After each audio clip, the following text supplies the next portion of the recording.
പ്രിയമുള്ളവരെ നമസ്കാരം. ഞാൻ ഡോക്ടർ ഹരീഷ് അമ്പകര. പ്രാക്ടിക്കൽ മാർഷൽ ആർട്സിൻ്റെ പുതിയൊരു അധ്യായത്തിലേക്ക് സ്വാഗതം. ആയോധനകല എന്ന് പറയുമ്പോൾ വളരെ സീരിയസ് ആയിട്ട് നമ്മൾ ചിന്തിക്കേണ്ട ഒരു വിഷയം. കാരണം അത് ഒരു ജീവൻ മരണ പോരാട്ടമാണ്. എന്ന് പറഞ്ഞു കഴിഞ്ഞാൽ നമ്മുടെ ജീവനെ രക്ഷിച്ച് നമുക്ക് നമ്മുടെ ജീവിതം നയിക്കുവാനുള്ളൊരു ഉപാധി കൂടിയാണ് ആയോധനകല. അപ്പോൾ അതിനെ അത്തരത്തിൽ കണ്ടുകൊണ്ടിട്ട് നമ്മൾ സീരിയസ് ആയിട്ട് എടുത്താൽ മാത്രമേ നമുക്കത് പ്രാക്ടിക്കലാക്കാൻ പറ്റുള്ളൂ. ആയോധനകലയിൽ ഇപ്പോൾ ഒരു വഴക്കം എന്ന് പറയുന്നത് നമ്മളിപ്പോൾ പറയത്തില്ല, മെയ്പയറ്റിലൊക്കെ മെയ് വഴക്കം ഉണ്ടാക്കാൻ വേണ്ടിയാണ് ചെയ്യുന്നത്. അതിന് ഒരുപാട് അർത്ഥതലങ്ങളുണ്ട്. അപ്പോൾ ആ മെയ്പയറ്റ് ചെയ്യുമ്പോൾ ഉണ്ടാകുന്ന ആ വടിവുകളും ഒഴുക്കങ്ങളും ഒക്കെ യഥാർത്ഥത്തിൽ നമ്മളൊരു സ്ട്രീറ്റ് ഫൈറ്റിൽ ആവശ്യമുണ്ടോ എന്നുള്ളതാണ്. അപ്പോൾ നമ്മൾ കൂടുതൽ പറയുമ്പോൾ നിങ്ങൾ ശ്രദ്ധിച്ചിട്ടുണ്ടാകും, സ്ട്രീറ്റ് ഫൈറ്റിൽ അത് നമുക്ക് ജീവിതത്തിലൊരു പ്രശ്നം വന്നാൽ എങ്ങനെ രക്ഷപ്പെടണം എന്നാണ് നമ്മുടെ പ്രധാനപ്പെട്ട പ്രതിപാദ്യ വിഷയം. അങ്ങനെ ചെയ്യാൻ പറ്റുമോ? വഴക്കം അതിന് ആവശ്യമുണ്ടോ? അതുപോലെ തന്നെ ആയോധനകലയിൽ നമ്മൾ മിനിമം പഠിപ്പിച്ചിരിക്കേണ്ട കുറച്ച് കാര്യങ്ങളുണ്ട്. അങ്ങനെ എല്ലാം കൂടെ കൂട്ടിയിട്ടാണ് നമ്മൾ ഇന്ന് ഈ വീഡിയോയിൽ ചർച്ച ചെയ്യണത്. നേരെ വീഡിയോയിലേക്ക്. ആയോധനകലയിൽ ഇപ്പോൾ നമ്മളൊരു ഫൈറ്റ് ചെയ്യാൻ വരുന്ന സമയത്ത് നിങ്ങൾ ശ്രദ്ധിക്കുക, ആൾക്കാർ ഇപ്പോൾ ഓടി വരുന്നുണ്ടാവും അടിക്കാനായിട്ട്. പല വിധത്തിലുള്ള പ്രശ്നങ്ങൾ ഒക്കെ വരുമ്പോൾ, ഉദാഹരണം പറഞ്ഞാൽ ഇപ്പോൾ നമ്മളൊരു റോഡിൽ പോലീസ് ലാത്തിച്ചാർജ് നടക്കാന്ന് കൂട്ടിയാട്ടെ. അപ്പോൾ ആയിരക്കണക്കിന് ആൾക്കാർ, അല്ലെങ്കിൽ ഒരു ഉത്സവ പറമ്പിൽ, അല്ലെങ്കിൽ ഒരു പെരുന്നാളിൻ്റെ സമയത്ത് ഒക്കെ അടി ഉണ്ടാകുമ്പോൾ ആൾക്കാർ ഒരുപാട് ഇടത്തുനിന്നും ആയിരിക്കും ഓടി വരിക. അപ്പോൾ അതിൽ പലപ്പോഴും അപകടങ്ങൾ ഉണ്ടാകുന്നത് ഈ ആൾക്കാർ താഴെ വീണിട്ട് അവരുടെ മുകളിൽ കൂടെ കയറി ആൾക്കാർ ഓടും. അത് താങ്ങാൻ വയ്യാതെ വരുമ്പോൾ ആ ആൾ മരിക്കുന്നുണ്ടാവും. അങ്ങനെ ഒരുപാടിടത്ത് പ്രശ്നങ്ങളുണ്ടാകും, നമുക്ക് അറിയാൻ പറ്റും. അപ്പോൾ അവിടെ ഒരു പ്രശ്നം ഉണ്ടാകുന്ന സമയത്ത് എങ്ങനെ കിടക്കണമെന്നെങ്കിലും മിനിമം നമ്മുടെ ആയോധനകല പഠിപ്പിക്കുന്ന ആശാന്മാർ പറയണ്ടേ? അങ്ങനെ പറഞ്ഞു കൊടുത്താൽ അവർക്ക് അവരുടെ തടി രക്ഷിക്കാം, ജീവിക്കാൻ പറ്റും. ഇതിനായിരിക്കണം ആയോധനകല. അല്ലാതെ ഒരുപാട് കാര്യങ്ങൾ പഠിച്ച് വഴക്കങ്ങളും അല്ലെങ്കിൽ സ്റ്റേജ് പെർഫോമൻസും അതിലൊന്നുമല്ല. സെൽഫ് ഡിഫെൻസ് എന്ന് പറഞ്ഞാൽ ശരിക്കും ഈ ഒരു അവസ്ഥയിലേക്ക് മാറണം.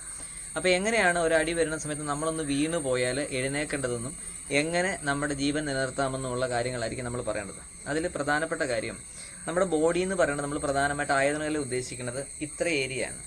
നമ്മുടെ വയറ്, നമ്മുടെ നെഞ്ച് മുതലുള്ള ഇത്ര ഏരിയയാണ് ആയോധനകലയിൽ ഉദ്ദേശിക്കുന്നത്. ഇതിൻ്റെ എക്സ്റ്റൻഷൻസ് ആണ് നമ്മുടെ കൈകൾ, രണ്ട് കാലുകൾ, തല എന്നൊക്കെ പറയുന്നത്. അപ്പോൾ ഇത്രയാണ് ഉള്ളത്. അപ്പോൾ ഈ ഏരിയയിൽ ഇത് ഇൻ ഏരിയ എന്ന് പറയും, പുറമെ ഉള്ളത് യാങ് ഏരിയ എന്നാണ് പറയുന്നത്.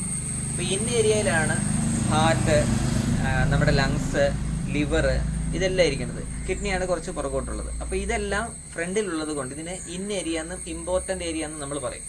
ഇതിന് ചവിട്ട് കിട്ടിയാൽ അപകടം ഉണ്ടാവാൻ ചാൻസ് കൂടുതലാണ്. ഇതൊക്കെ ആശാന്മാർ, നമ്മുടെ നല്ല ശിഷ്യന്മാർ അവർ വരുമ്പോൾ തീർച്ചയായിട്ടും ഇതെങ്കിലും മിനിമം നമ്മൾ അടി ബഹളമൊക്കെ പോട്ടെ, രക്ഷപ്പെടാനെങ്കിലും മിനിമം പഠിപ്പിച്ചിരിക്കണം. അപ്പോൾ ഇവിടെ ഈ ഏരിയ ചവിട്ട് കിട്ടിയ പ്രശ്നമാവും. അപ്പോൾ നമുക്ക് കമന്ന് കിടന്നാൽ ഈ ഭാഗം കിഡ്നിയുടെ വശം മാത്രമേ ഇച്ചിരി ബുദ്ധിമുട്ടായിട്ടുള്ളൂ. ബാക്കി എല്ലാ വശവും യാങ് ആയതുകൊണ്ട് അങ്ങനെ ഇങ്ങനൊന്നും പ്രശ്നം വരില്ല. ഓക്കെ, ഇതെങ്ങനെ ഉണ്ടായെന്ന് വെച്ചാൽ നമ്മൾ പറയാം, കുരങ്ങിൽ നിന്നൊക്കെയാണ് നമുക്ക് രൂപം പ്രാപിച്ചു വന്നിട്ടുള്ളത്. അപ്പോൾ നമ്മളെ കുരങ്ങായിട്ട് നടക്കുമ്പോൾ എന്താണ്, ആദ്യമൊക്കെ മുട്ടൊക്കെ കുത്തി കാലൊക്കെ കുത്തി നമ്മൾ കുട്ടികൾ എഴയുന്ന പോലായിരുന്നു. അപ്പോൾ ഈ പുറം ഭാഗം സൂര്യപ്രകാശം ഏറ്റ് ഇവിടെ കട്ടിയായിട്ടുണ്ടാവണം. അതുകൊണ്ടാണ് അതിന് യാങ് ഏരിയ. അപ്പോൾ ഇവിടെ സൂര്യപ്രകാശം അതുപോലെ ഏറ്റിട്ടുണ്ടാവില്ല, അതുകൊണ്ടാണ് അത് ഇന്ന ഏരിയ ആയിട്ട് മാറിയത്. ഇതൊക്കെയാണ് അതിൻ്റെ സയൻറ്റിഫിക് റിസർച്ച് എന്നൊക്കെ പറയുന്നത്.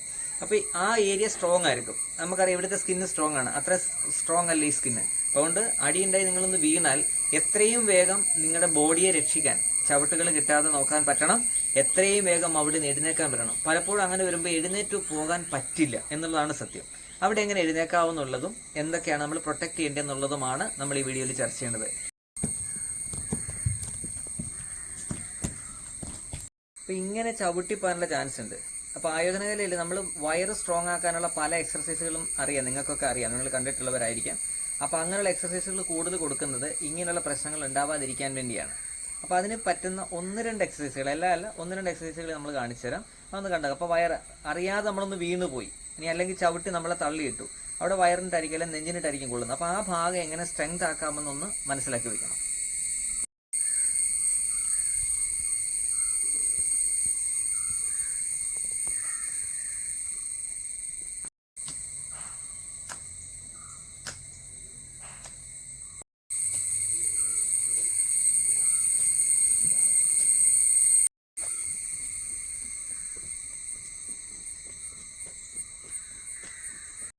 ഇപ്പം കണ്ടില്ലേ, ഈ ടൈപ്പ് ഓഫ് എക്സസൈസുകൾ കുറച്ചേറെ ഉണ്ട് വയറ് ഇതാകാൻ. എന്താണെന്ന് വെച്ചാൽ നമ്മൾ യാദൃച്ഛ്യമായിട്ടൊന്ന് വീണ് പോയി, ഫ്രണ്ടാണ് നമുക്ക് കിട്ടുന്നതെങ്കിൽ അതിനെ ഒന്ന് പ്രൊട്ടക്ട് ചെയ്യാൻ അത്യാവശ്യ ബലമൊക്കെ വേണം.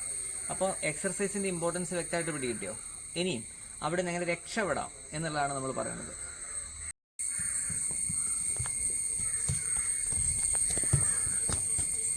ഇപ്പോൾ ഒരടി ഉണ്ടായി, സപ്പോസ് നമ്മൾ വീണുമ്പോൾ ആളിങ്ങനെ കിടക്കുന്നത്, ആ സമയത്ത് നമ്മൾ കാലിങ്ങനെ കയറി പോകുമ്പോൾ ടൈറ്റ് അല്ലെങ്കിൽ അപകടം ഉണ്ടാവും. അത് ഇവിടെ വെച്ചാലും അപകടമാണ്, തിരിച്ച് നമ്മൾ നെഞ്ചിൻ്റെ ഈ ഭാഗത്ത് വെച്ചാൽ അപകടമാണ്, അതിലും അപകടമാണ് പെടലിക്ക് കിട്ടിയ ആൾ സ്പോട്ടിൽ മരിച്ചു പോകും. അതാണ് എൻ്റെ പ്രശ്നം. ഇവിടെ അടിച്ചാൽ മരിച്ചു പോകും. ഫേസിൽ വന്നാലും അപകടമാണ്. അപ്പോൾ നമ്മൾ ഇങ്ങനെ വരുമ്പോൾ തന്നെ വീണ് കഴിഞ്ഞാൽ അപ്പം തന്നെ കമരാനുള്ള രീതി വേണം. പെട്ടെന്നൊന്ന് കമർന്ന് നിൽക്കുക. കണ്ടോ, കമൽ നിന്ന് ഇവിടെ കൈ സാധാരണ പോലെ വെച്ച്, സാധാരണ പോലെ ഇങ്ങനെ വീഴുന്നെങ്കിൽ പോലും അപകടമാണ്. കാരണം വെച്ചാൽ ഇവിടെ എല്ലാം മെയിൻ പാർട്ട് ആയതുകൊണ്ട് ആൾക്കുണ്ടോ അപകടം ഉണ്ടാവാൻ ചാൻസ് ഉണ്ട്. ഇവിടെ എല്ലാം ചവിട്ട് കിട്ടിയാൽ കണ്ടോ ആൾ പൊങ്ങുന്നുണ്ടോ. അതിനു വേണ്ടിയാണ് കൈ അടിയിൽ വെക്കുന്നത്. കൈ വെച്ച് ഇവിടെ വെച്ച് കഴിഞ്ഞിട്ട് ഇതിന് പ്രത്യേക ബ്രീത്തിങ് ടെക്നിക്ക് ഉണ്ട്. അപ്പോൾ ഇവിടെ നമ്മൾ നേരെ ഇങ്ങനെ പിടിച്ചുണ്ടോ, ഇവിടെ പിടിച്ച് നമ്മൾ കയറി നിന്നാൽ പോലും ആൾക്ക് യാതൊരു കാര്യമുണ്ടല്ലോ. മേലോട്ട് നമ്മൾ നോക്കിയാൽ പോലും നോക്കിയേ, കംപ്ലീറ്റ് ആയിട്ട് നോക്കിയുണ്ടോ ആൾ ഈസി ആയിട്ട് അവിടെ കിടക്കുന്നുണ്ടോ. ക്ലിയർ? അപ്പോൾ ഇതെങ്കിലും മിനിമം നമ്മുടെ മാർഷായിട്ട് നമ്മൾ ഗുരുക്കന്മാർ ശിഷ്യന്മാരെ പഠിപ്പിച്ചിരിക്കണം. ഇതല്ലേ ശരിക്കുള്ള ഡിഫൻസ്, ബേസിക് ഡിഫൻസ്. അപ്പോഴേ നമ്മളിപ്പോൾ ഒരടി വന്ന് നമ്മൾ വീണു, ആദ്യം കമന്ന് കിടന്നു, എഴുന്നേക്കാനുള്ള സംവിധാനം വന്നു. ഇനി അവിടെ നിന്നാലും പ്രശ്നം, ആൾക്കാർ പിന്നെയും ചവിട്ടി പൊക്കൊണ്ടേ ഇരിക്കും. അവിടെ നിന്ന് എങ്ങനെ എഴുന്നേക്കണമെന്നാണ് നമ്മൾ അടുത്തായിട്ട് പറയുന്നത്.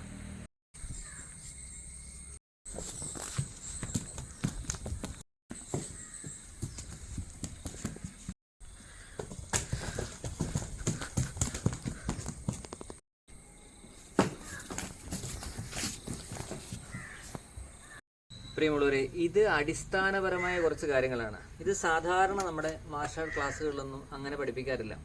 അപൂർവമായ ഗുരുക്കന്മാർ മാത്രമാണ് ഇതിനെക്കുറിച്ച് കൂടുതൽ ഡീപ്പായിട്ട് മനസ്സിലാക്കുക. അതുപോലെ തന്നെ നമ്മളിവിടെ വീണ് കിടക്കുമ്പോൾ നമ്മൾക്ക് വരുന്ന പ്രതിരോധ തന്ത്രങ്ങളാണ് പലപ്പോഴും നമ്മൾ ശരിക്കും പറഞ്ഞാൽ ഗ്രൗണ്ട് ഫൈറ്റായിട്ട് പഠിക്കേണ്ടത്.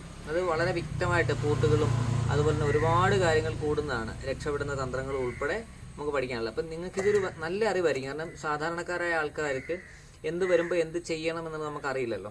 അപ്പോൾ അതിൽ ഇത് നിങ്ങൾ വളരെ ശ്രദ്ധിക്കുക. നിങ്ങൾക്ക് അങ്ങനെ എന്തെങ്കിലും ഒരു അവസ്ഥ ഉണ്ടായാൽ തീർച്ചയായിട്ടും കമന്ന് കിടക്കുക. എത്രയും വേഗം നമ്മൾ ഓടി രക്ഷപ്പെടാനുള്ള മാർഗ്ഗം നോക്കുക തന്നെ ചെയ്യുക. ഇതിനെയാണ് ഞാൻ സെൽഫ് ഡിഫെൻസ് എന്ന് വിളിക്കുന്നത്.